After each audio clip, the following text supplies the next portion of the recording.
नमस्कार दोस्तों, आप सभी का स्वागत है हमारे चैनल भक्ति सागर में।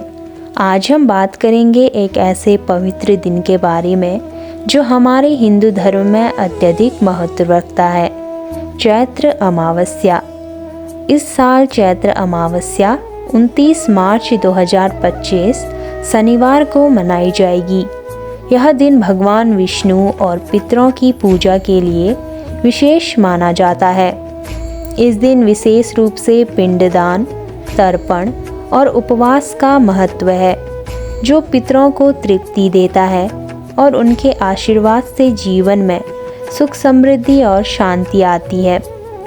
तो आइए जानते हैं इस दिन की पावन पौराणिक कथाओं के बारे में। एक राज्य में एक राजा सौमित्र नामक राजा राज्य करते थे। राजा सौमित्र के पास बहुत सारी संपत्ति और सुख था, लेकिन वह बहुत ही दुखी रहते थे। उनका दुख यह था कि उनका कोई संतान नहीं था। उन्होंने बहुत से महात्माओं और ऋषियों से आशीर्वाद लिया, लेकिन कोई परिणाम नहीं आया। राजा ने सोचा, कहीं न कहीं मेरे जीवन में कोई कमी ज़रूर है, जो भगवान मुझसे प्रसन्न नहीं हो पा रहे हैं। फिर राजा ने एक निर्णय लिया कि वह धर्म और भक्ति के मार्ग पर चलेंगे और कोई भी पूजा व्रत करेंगे, जिससे भगवान विष्णु की कृपा प्राप्त हो सके और उसकी निराशा दूर हो जाए। एक दिन राजा सौमित्र ने अपनी पत्नी रानी से कहा, प्रिय, मुझे ऐसा आभास हो रहा है कि मेरे पितरों के आशीर्वाद की कमी है। उनके आशीर्वाद से ही मुझे सुख और समृद्धि मिल सकती है। हमें इस चैत्र अमावस्या को विशेष पूजा करनी चाहिए, ताकि हमारे पितृ खुश हों और भगवान विष्णु भी हमें आशीर्वाद दें। रानी ने अपने पति की बात मानी और राजा सौमित्र ने ऋषि वशिष्ठ से मार्गदर्शन लिया। ऋषि वशिष्ठ ने उन्हें बताया, चैत्र अमावस्या का दिन विशेष रूप से पितरों की पूजा करने का होता है। इस दिन पितरों का तर्पण और भगवान विष्णु की पूजा करने से पितरों की आत्मा को शांति मिलती है और साथ ही परिवार में सुख और समृद्धि का आगमन होता है। राजा सौमित्र ने अमावस्या के दिन बड़ी धूमधाम से पूजा का आयोजन किया। उन्होंने सबसे पहले पितरों का तर्पण किया और उनके नाम से पिंडदान अर्पित किया। इसके बाद राजा ने अपने राजमहल के मंदिर में भगवान विष्णु की पूजा की और उनकी मूर्ति को पुष्प, फल, पंचामृत अर्पित किए। राजा ने पूरे दिन उपवासी रहकर भगवान से प्रार्थना की, हे भगवान विष्णु, मेरी प्रार्थना स्वीकार करो और मेरे पितरों को शांति प्रदान करो, ताकि मैं अपनी संतान प्राप्ति का आशीर्वाद पा सकूं। रानी भी इस दिन पूरे श्रद्धा भाव से पूजा करती रही।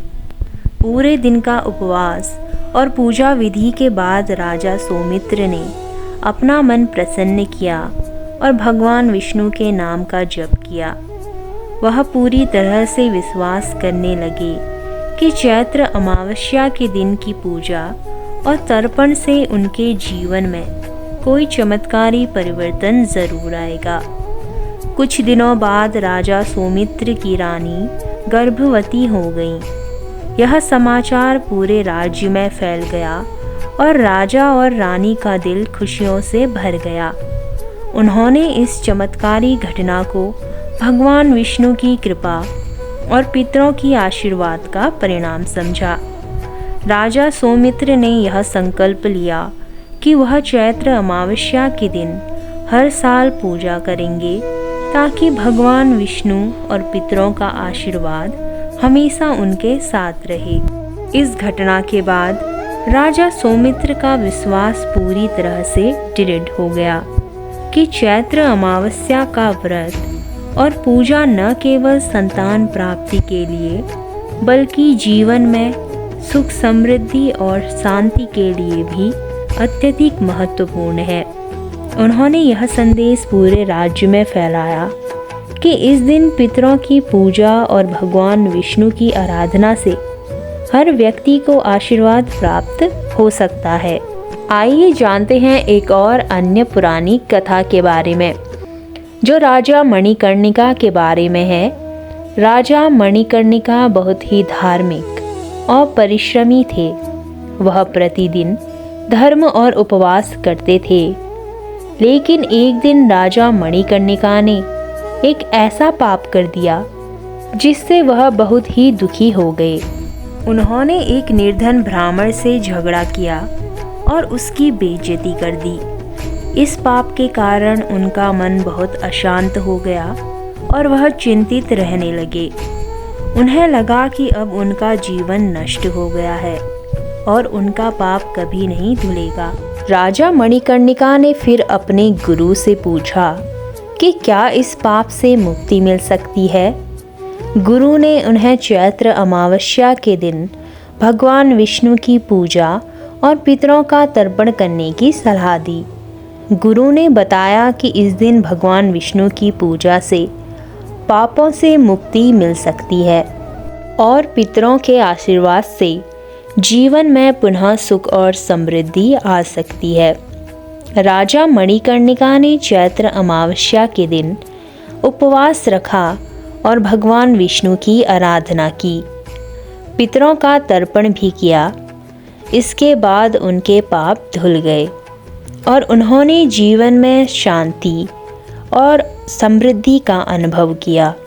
उन्होंने पूरे राज्य में यह संदेश फैलाया कि चैत्र अमावस्या का व्रत और पूजा पापों से मुक्ति का सर्वोत्तम उपाय है और यह हर व्यक्ति को करना चाहिए। तो यह कथा हमें दर्शाती है कि चैत्र अमावस्या पर पापों से मुक्ति के लिए भगवान विष्णु की पूजा का सर्वोत्तम उपाय है। पितरों का तर्पण और उपवास करना अत्यधिक प्रभावी भी होता है। इस दिन की पूजा से सभी पाप समाप्त हो जाते हैं और जीवन में न केवल शांति मिलती है, पुत्र प्राप्ति, पापों से मुक्ति और भगवान विष्णु की असीम कृपा सदैव हमारे साथ बनी रहती है। आइए जानते हैं इसकी पूजा विधि के बारे में। इस दिन सुबह जल्दी उठकर स्नान करें और शरीर शुद्ध करें। तर्पण करने से पहले पानी और तिल अर्पित करें और पितरों की आत्मा को शांति प्रदान करें। भगवान विष्णु की पूजा करें और उन्हें तुलसी, फल, फूल, पंचामृत अर्पित करें।